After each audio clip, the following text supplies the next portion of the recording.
We have spent our entire lives believing in the existence of things. We look at the world and see solid objects, distinct boundaries, and the vast, silent gaps between them. We are taught from childhood that the universe is a collection of matter floating in a void, a great stage of nothingness where the drama of existence plays out. But what if I told you that the stage itself is the most active participant in the play? What if the nothingness you perceive is actually the most dense, energetic, and complex structure in existence? The greatest illusion ever pulled on the human mind is the belief that empty space is actually empty.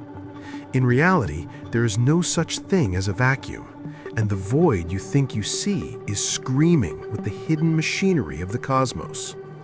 To understand this, we must first unlearn the way we see the world. We think of atoms as tiny solar systems with solid centers, but if you were to enlarge an atom to the size of a football stadium, the nucleus would be the size of a small marble, and the electrons would be tiny gnats buzzing in the highest seats of the stands. The rest, we are told, is empty. But this emptiness is not a lack of something. It is a field of infinite potential. Imagine a calm ocean at night. To someone looking from a distance, the surface is flat, dark, and void of activity. But beneath that surface, there is a chaotic world of currents, pressures, and life. This is the vacuum of space. It is not a hole in reality, it is the very fabric of it, vibrating with zero-point energy that never, ever rests. Richard Feynman once remarked that if you could take the energy contained in a single cubic meter of empty space, it would be enough to boil all the oceans on Earth. Think about the implications of that statement. The space between your hand and the screen you are looking at is not a gap. It is a reservoir of power so immense that our current physics can barely describe it. We call these quantum fluctuations. Even at absolute zero, where all thermal motion stops, the vacuum continues to jitter. It is as if the universe has a heartbeat that cannot be silenced. These ripples are not just mathematical abstractions, they are the creators of everything we see. Particles, the things we call matter, are merely the whitecaps on the waves of this invisible ocean. When we say that an electron exists, what we really mean is that a specific field, the electron field, has been excited in a particular spot. Imagine a vast, invisible silk sheet stretched across the entire universe. If you pluck that sheet, a ripple travels across it. That ripple is what we perceive as a particle. There are no things in the universe. There are only disturbances in fields. This realization collapses our traditional understanding of identity and separation. If every particle in your body is just a vibration of a field that is present everywhere, then you are not an inhabitant of the vacuum. You are a localized expression of the vacuum itself. The void is not outside of you. You are a complex ripple within the void. This brings us to the profound mystery of why anything exists at all. If the vacuum is so energetic, why doesn't it simply explode? Why is the universe so stable? This is what physicists call the cosmological constant problem, often described as the worst prediction in the history of science. Our theories suggest that the vacuum should be trillions upon trillions times more energetic than what we observe. This discrepancy suggests that something is masking the true nature of space, a cosmic balancing act that allows life to thrive in the midst of a literal inferno of hidden energy. We are living on a thin crust of perceived reality, floating atop an abyss of infinite complexity. The deeper we go, the more the concept of distance begins to fail us. If two particles are just vibrations in the same universal field, are they ever truly separate? This is the foundation of quantum entanglement, the spooky action at a distance that haunted Einstein. In a world of fields, distance is a secondary characteristic. The underlying reality is one of total interconnectedness.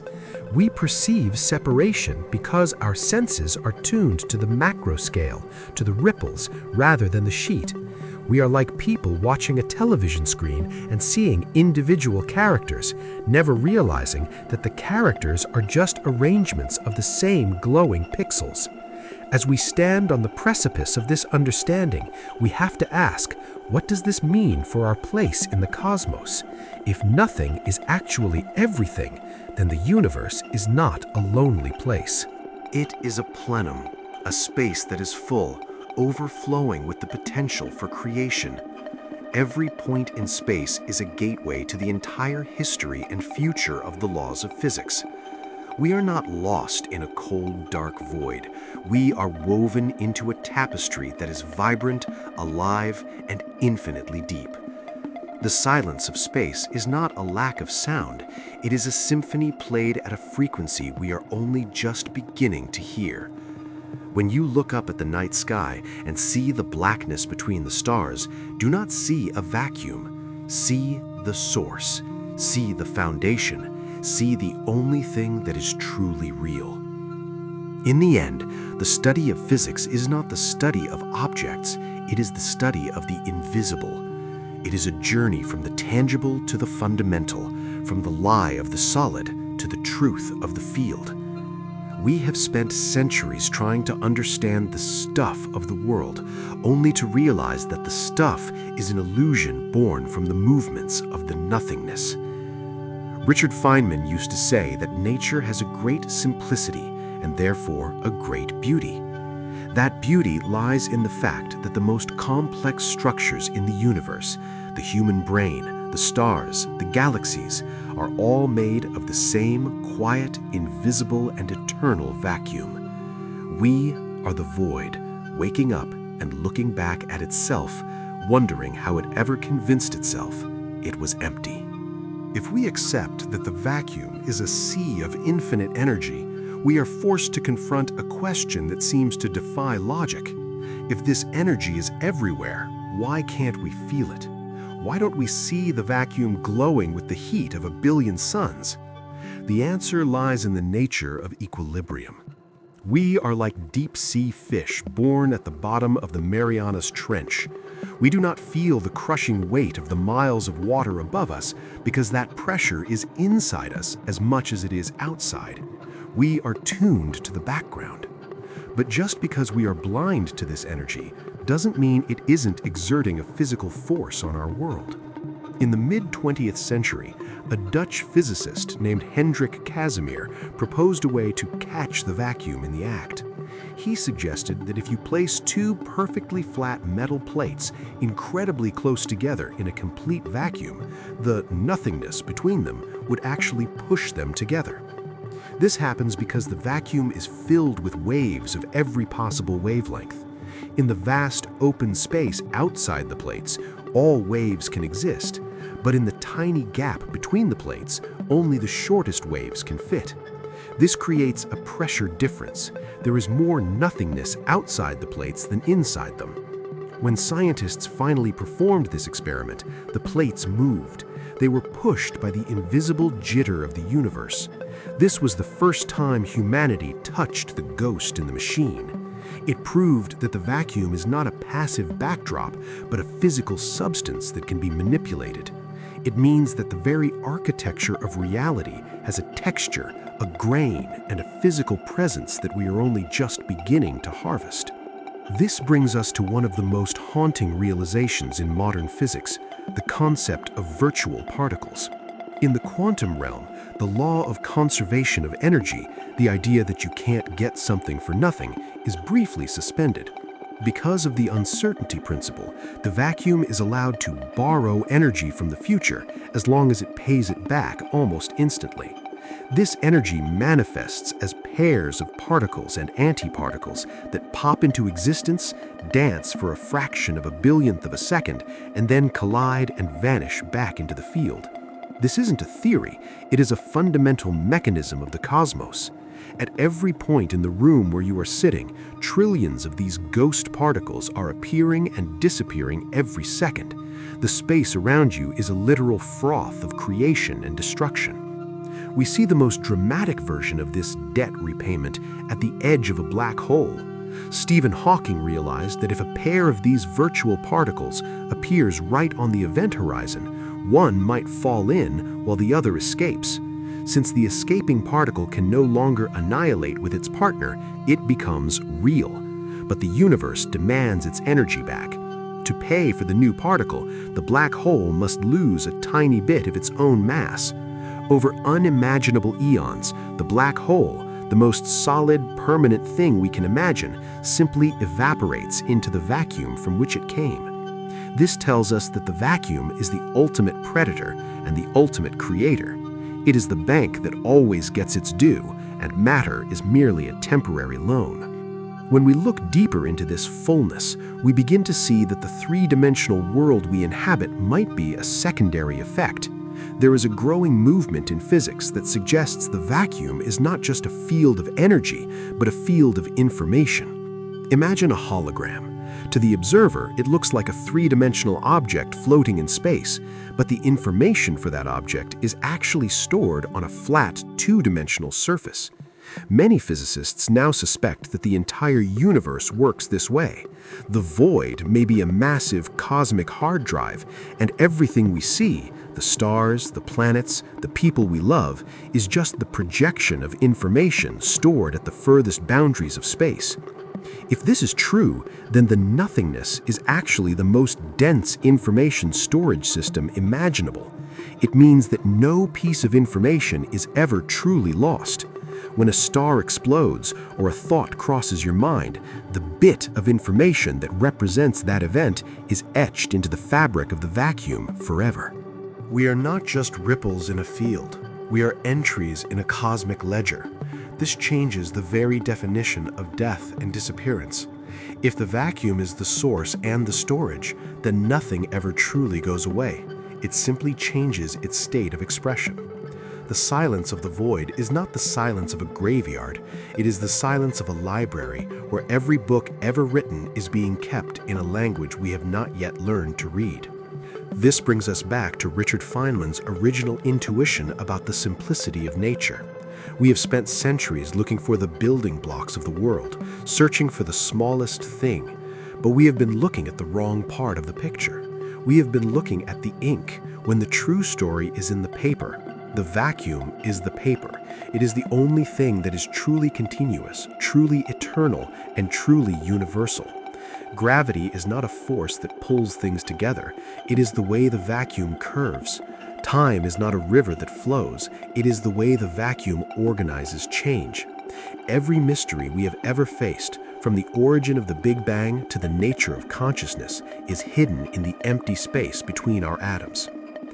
As we look forward into the future of our species, our greatest challenge will be to learn how to communicate with this field.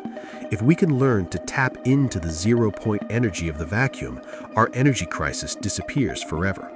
If we can learn to manipulate the information stored in the field, we can transcend the limits of biological time and distance. But to do that, we must first have the humility to realize that we are not the masters of the universe. We are its guests. We are a brief, beautiful flicker in the infinite glow of the vacuum. Take a moment now and look at the space around you. Do not see it as a gap, see it as a presence. Feel the weight of the infinite energy that is passing through you at this very moment. You are standing in the middle of a storm of potential, a hurricane of hidden light. The darkness you see at night is not a lack of light. It is a light so bright and so fundamental that your eyes cannot yet perceive it. We are living in a plenum of infinite possibilities, and the only thing truly separating us from the secrets of the cosmos is our belief that there is nothing there. But the physics is clear. The void is not empty. It is waiting, and in its silence, it holds the key to everything we have ever been and everything we are yet to become. Imagine the physics not as a study of what is visible, but as a conversation with the invisible, because in the end, the invisible is all there is. To truly grasp why the void is so restless, we must travel deeper than the atom, deeper than the nucleus, down to a scale where the very concepts of left and right, or before and after, begin to dissolve. This is the Planck scale. At this level, the smooth, silk sheet fabric of the universe we imagined earlier disappears.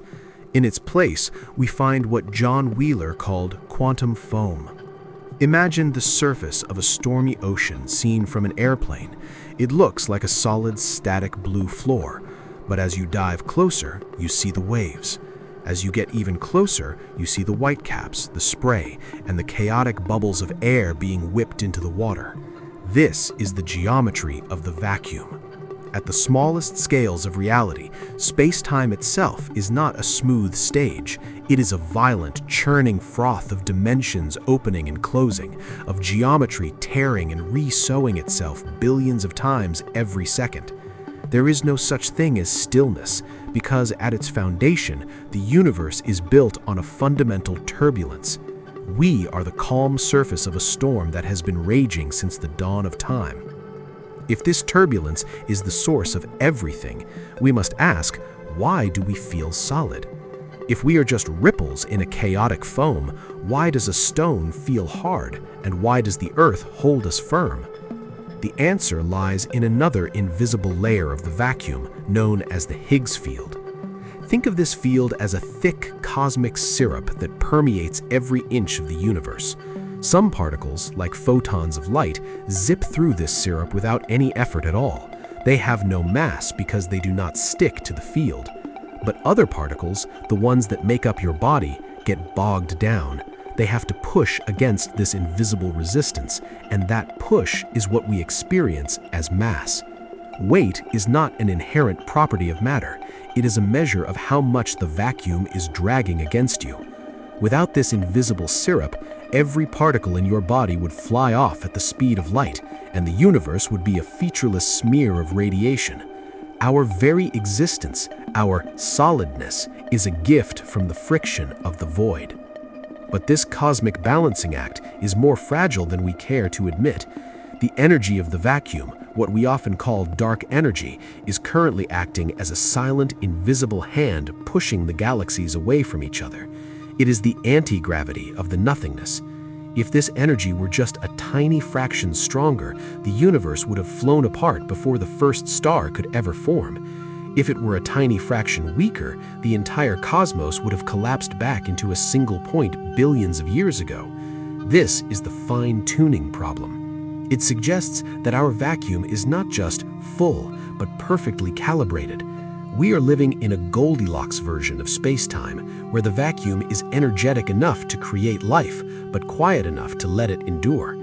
This leads many to the haunting suspicion that our universe is not the only one. Perhaps we are just one bubble in a vast boiling pot of multiverses, where different vacuums have different temperatures, and we just happen to be in the one where the nothingness decided to be kind. This brings us to a concept that challenges the very boundary between the mind and the machine of the universe. If the vacuum is a field of infinite potential and information, does it require an observer to exist? This is the participatory universe hypothesis. Some of the greatest minds in physics have suggested that the vacuum remains in a state of pure, unmanifested potential until a conscious mind interacts with it. In this view, the nothingness is a library of all possible realities, and the act of observation is what pulls a single thread from that library and turns it into the solid world we see. If this is true, then the vacuum is not just the stage, and we are not just the actors. We are the audience, whose very presence allows the play to happen. The void and the mind are two sides of the same coin, reflecting each other in a mirror of infinite complexity. However, there is a darker side to this story. In the language of thermodynamics, everything seeks its lowest energy state. A ball rolls down a hill because it wants to be at the bottom, in a state of rest. Physicists worry that our vacuum might not be at the bottom. We might be living in what is called a false vacuum. Imagine a valley halfway up a mountain. It looks stable, and you could build a house there and live for generations. But if a single nudge occurs, a quantum event of sufficient power, the vacuum could tunnel through the side of that valley and begin rolling down to the true bottom. This would create a bubble of true vacuum that would expand at the speed of light, incinerating everything in its path and rewriting the laws of physics instantly. In a heartbeat, atoms would cease to hold together, and the universe as we know it would simply vanish, replaced by a new reality we can't even conceive. This possibility reminds us that we are not the masters of our destiny. We are the inhabitants of a miracle that we do not yet understand. We look at the stars and feel small, but the stars are just the dust on the surface of the real mystery. The real power, the real history, and the real future of the cosmos are written in the darkness between the stars. The void is the parent of the light. It is the source of our mass, the guardian of our information, and the potential architect of our destruction. As we continue to peel back the layers of the nothing, we find that the more we learn, the more the word nothing loses its meaning.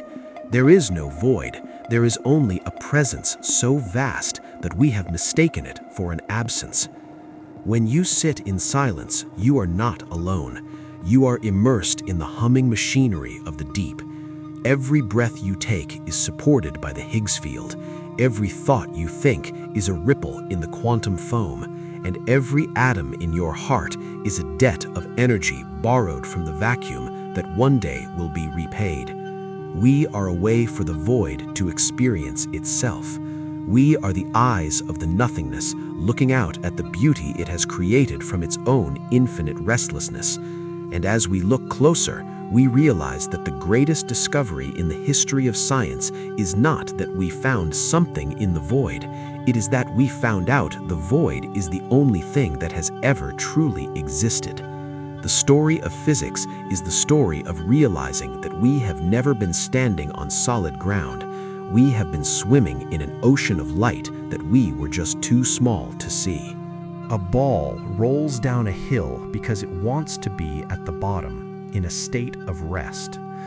Physicists worry that our vacuum might not be at the bottom. We might be living in what is called a false vacuum. Imagine a valley halfway up a mountain. It looks stable, and you could build a house there and live for generations. But if a single nudge occurs, a quantum event of sufficient power, the vacuum could tunnel through the side of that valley and begin rolling down to the true bottom.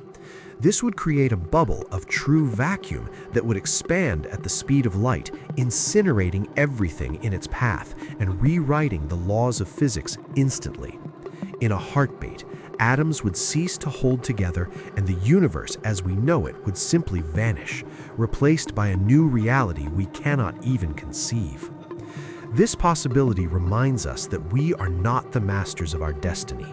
We are the inhabitants of a miracle that we do not yet fully understand.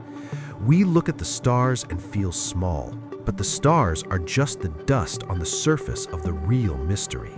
The real power, the real history, and the real future of the cosmos are written in the darkness between the stars. The void is the parent of the light. It is the source of our mass, the guardian of our information, and the potential architect of our destruction. As we continue to peel back the layers of the nothing, we find that the more we learn, the more the word nothing loses its meaning. There is no void. There's only a presence so vast that we have mistaken it for an absence. When you sit in silence, you are not alone. You are immersed in the humming machinery of the deep. Every breath you take is supported by the Higgs field. Every thought you think is a ripple in the quantum foam, and every atom in your heart is a debt of energy borrowed from the vacuum that will one day be repaid. We are a way for the void to experience itself. We are the eyes of the nothingness, looking out at the beauty it has created from its own infinite restlessness. And as we look closer, we realize that the greatest discovery in the history of science is not that we found something in the void. It is that we have found out the void is the only thing that has ever truly existed. The story of physics is the story of realizing that we have never been standing on solid ground. We have been swimming in an ocean of light that we were simply too small to see.